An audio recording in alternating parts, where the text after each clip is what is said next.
John Deere is a name every farmer knows, a brand built on power, reliability, and those famous green machines that ruled the fields. But what if I told you not every John Deere tractor lived up to the legend? Some models looked unstoppable on paper, packed with horsepower, technology, and bold design. Yet they failed miserably in the real world. From electrical nightmares to overheating engines, from global flops to rough-riding track tractors.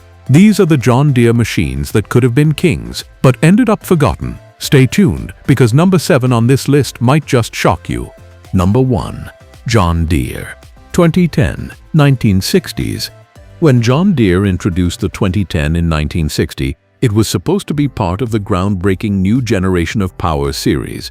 Deere was moving away from two-cylinder machines and trying to compete with International Harvester and others in the mid-sized farm tractor segment. On paper, the 2010 looked promising. A modern design, a new 4-cylinder engine, and versatility with row crop utility and industrial versions.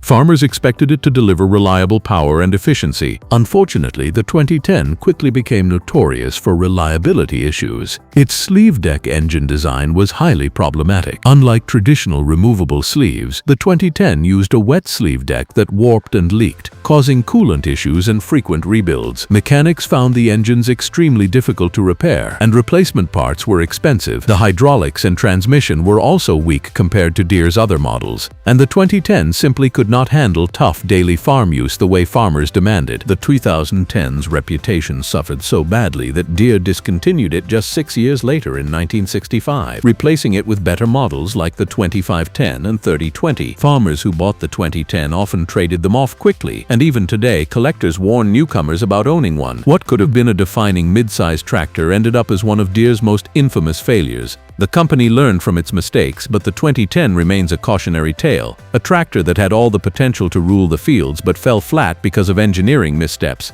Number 2. John Deere. 2840. Late 1970s. By the late 1970s, Deere was diversifying its lineup with models built for global markets.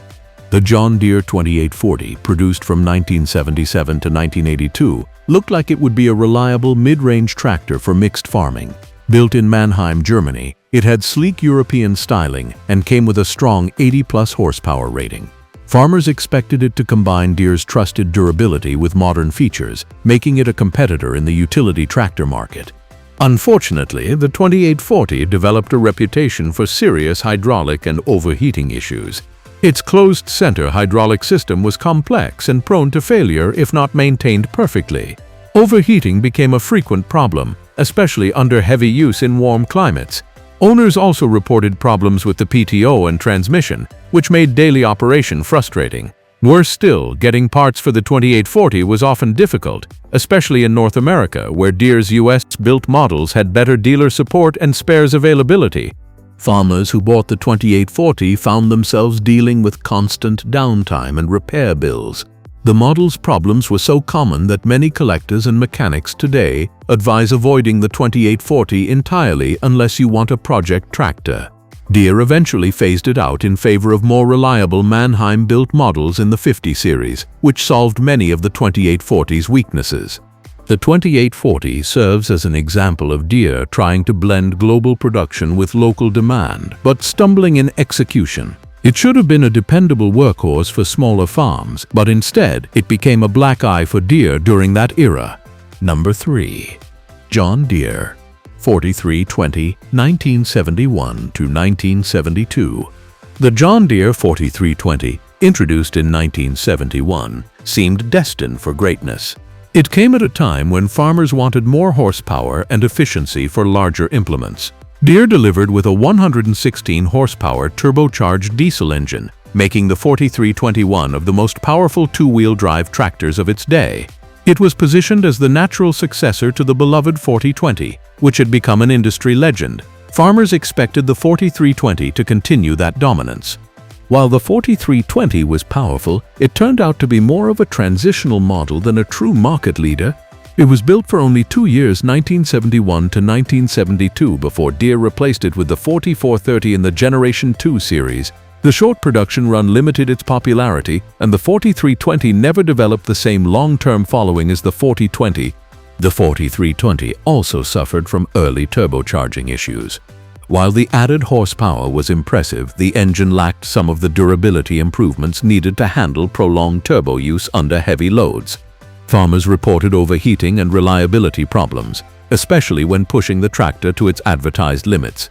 Additionally, the 4320 was not offered with Deere's new SoundGuard cab, which arrived with the 30 series tractors. This meant it lacked the comfort and noise reduction features that farmers soon began demanding. In hindsight, the 4320 should have been a leader. It had the raw power farmers wanted, but Deere's rapid innovation cycle meant it was quickly overshadowed. Today, collectors appreciate the 4320 for its rarity and historical place between two legendary models, but as a commercial product, it failed to achieve the greatness expected of it. Number 4. John Deere 6030, 1972 to 1977.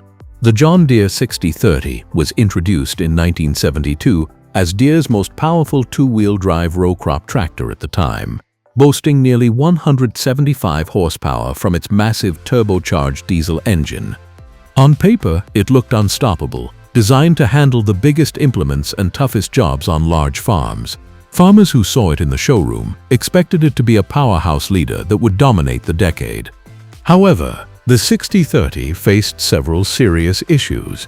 First, it was incredibly thirsty. Its fuel consumption was notorious, and during the oil crisis of the 1970s, this made it unpopular with farmers watching fuel prices soar.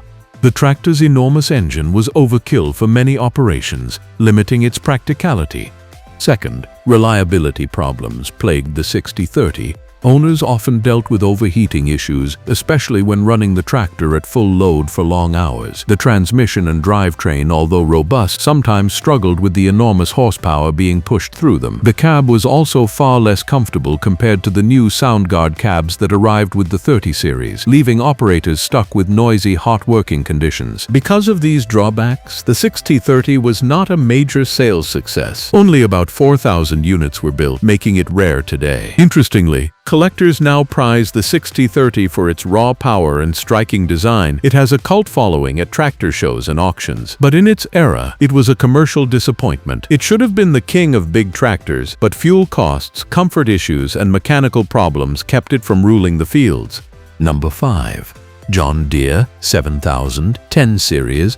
The 7010 series, which included models like the 7200, 7400, 7600, and 7800, was John Deere's ambitious step into modern electronic tractor design during the mid-1990s. These machines introduced electronic controls, advanced hydraulics, and transmission options designed to make farming more efficient and precise. They were marketed as the future of mid-sized tractors, blending power with cutting-edge technology. At first, farmers were impressed with the comfort, visibility, and smooth power delivery of the 7010 series. However, once these tractors hit the field, problems began to surface. The biggest issue was electronic reliability. The series relied heavily on sensors, wiring, and electronic modules that often failed under harsh farming conditions. Farmers accustomed to simple mechanical systems found themselves stranded by error codes, dead sensors, or wiring failures. The transmissions also proved troublesome. Deere's Power Quad and Auto Quad systems, while advanced, sometimes suffered from shifting problems and required expensive repairs. Hydraulic performance was another weak point, especially as the tractors aged. Many owners complained about high repair costs, which undermined the supposed advantages of Deere's technology. The 7010 series was quickly overshadowed by the 8000 series, which refined many of the concepts and offered greater power and reliability. Farmers learned to be wary of overcomplicated electronics after their experiences with the 10 series. While these tractors should have been market leaders, they ended up serving more as learning platforms for Deere rather than long-term favorites in the field. Number 6. John Deere 8430. The original John Deere 8430, released in the late 1970s, was one of Deere's first big articulated four-wheel drive tractors. It was marketed as a serious challenger to competitors like Steiger and Versatile, boasting a powerful six-cylinder diesel engine and articulated steering for better traction. Farmers expected it to revolutionize big-acre farming, providing the raw strength needed for massive implements. But the 8430's promise quickly soured. The tractor was plagued by engine and driveline issues. The engines often ran hot and were pushed to their limits, leading to premature failures. The transmissions and final drives also struggled with the stress of the tractor's size and horsepower. Owners reported frequent downtime, with some tractors spending more time in the shop than in the field. Another issue was Deere's relative inexperience with articulated tractor design compared to competitors. While Deere was a master of row crop and utility tractors, its first big articulated efforts were underdone, and the 8430 showed it. Farmers who tried them often switched back to more proven 4WD brands, leaving the 8430 with a poor reputation. Today, the 8430 is remembered as a bold but flawed experiment. Deere eventually fixed many of these problems in later models like the 60 and 70 series 4WDs, but the damage to the 8430's reputation was lasting. It should have cemented Deere as a dominant 4WD brand earlier, but instead it became a cautionary tale about rushing new designs to market. Number 7. John Deere 8630, 1975 to 1981.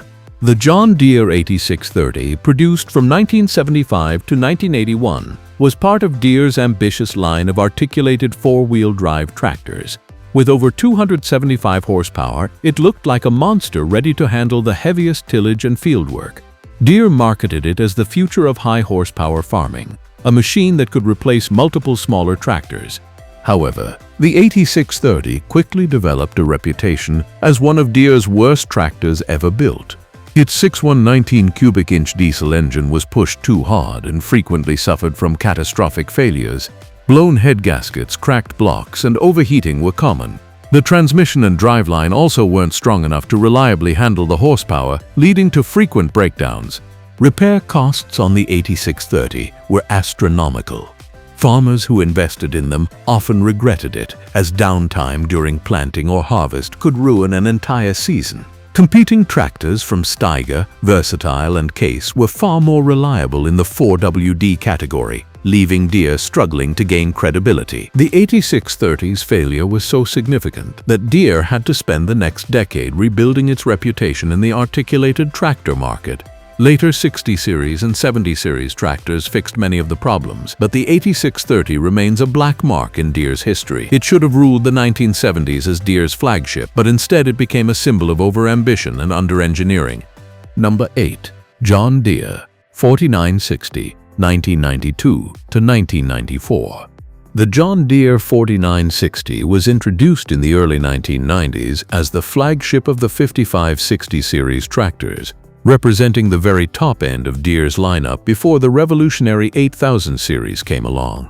With a rated output of more than 200 horsepower, it was designed to handle heavy-duty row crop work, tillage, and transport jobs. Its sharp modern styling, coupled with Deere's SoundGuard cab, made it one of the most advanced-looking tractors of its era. Farmers who saw the 4960 in showrooms expected it to be the ultimate combination of raw power and operator comfort. Underneath, the 4960 had much going for it. It came with Deere's proven 7.6L turbocharged diesel engine, MFWD, mechanical front-wheel drive options, and robust hydraulic capacity. It was built to rival larger offerings from Case IH, Ford, and Massey Ferguson, making it attractive for large-scale farms. For many, it looked like the natural evolution of Deere's legendary 40 and 50 series tractors. However, the 4960 struggled to live up to expectations. The most common complaints came from its electrical system, which was overly complex for its time. Wiring harnesses frequently failed, leading to frustrating downtime and costly repairs. Hydraulical issues also appeared under heavy workloads, reducing reliability compared to earlier Deere models. Farmers who had relied on rock-solid 4440s or 4850s were disappointed to find the 4960 required more maintenance and had higher operating costs. The real nail in the coffin came in 1994 when Deere launched the 8000 series. With vastly superior ergonomics, visibility, and updated technology, the 8000 series made the 4960 look outdated almost overnight. As a result, production of the 4960 lasted only a couple of years, and resale values dropped quickly. While collectors now prize the 4960 for its rarity and styling, it is remembered as a transitional tractor, powerful on paper but eclipsed before it could establish itself as a long-term ruler. Number 9. John Deere 5105. The John Deere 5105, launched in the 2000s, was part of Deere's global tractor strategy. It was marketed as an affordable utility tractor for small farms, orchards, and hay operations, offering about 40 to 50 horsepower with options for both 2WD and 4WD. At first glance, the 5105 seemed like the perfect fit for farmers needing a dependable mid-sized machine that carried the John Deere brand without the premium price tag. Many expected it to be the backbone tractor for chores like mowing, loader work, and small-scale field operations. Initially, the 5105 gained popularity, especially in emerging markets. Its simple design and relatively low price made it accessible to a wider audience. However, problems soon began to surface. The biggest complaints came from its weak hydraulics and overheating issues. Farmers working in hotter climates found that the tractor could not run continuously under heavy loads without overheating, leading to frustration during peak farming seasons. The hydraulic pump and fuel injection system also had a reputation for premature failures, which meant downtime and costly repairs. Another strike against the 5105 was its place of manufacture. Many units were built in India as Deere expanded its global production network. While this helped reduce costs, some farmers felt the build quality was not on par with the traditional US-made models. Reports of inconsistent quality control hurt the 5105's reputation, and some longtime Deere customers began switching to older used models or rival brands like Massey Ferguson, Kubota, or New Holland in the same horsepower class. The 5105 should have been Deere's go-to small utility tractor, but its flaws prevented it from dominating. While many are still used today for light chores, the 5105 is remembered as a model that fell short of Deere's usual standards. Instead of being a ruler in the utility segment, it became a symbol of the risks in cutting corners for cost savings. Number 10. John Deere 8430T. The John Deere 8430T, released in the early 2000s, was Deere's attempt to crack the lucrative track tractor market dominated by Caterpillar's Challenger series. Deere engineers equipped the 8430T with high horsepower, advanced hydraulics, and many of the features farmers loved in the wheeled 8430. On paper, it seemed like the perfect machine to take on Cat, offering Deere fans the choice of staying with green paint while getting the traction and pulling power of a track system. Farmers initially showed excitement, but the reality was less flattering. The 8430T quickly became notorious for its rough ride quality. Deere used a rigid frame design, unlike Caterpillar's smoother suspended undercarriages. On uneven terrain, operators felt every bump and jolt, making long days in the cab uncomfortable and exhausting. For farmers who worked rougher soils, this was a serious drawback. Maintenance was another major issue. The undercarriage, including idlers and tracks, wore out quickly. Replacement costs were high, and many farmers discovered that keeping a 8430T running smoothly required more money than expected. Reliability also didn't match up to its wheeled counterpart, the standard 8430, which left many operators questioning why they should choose the track version at all.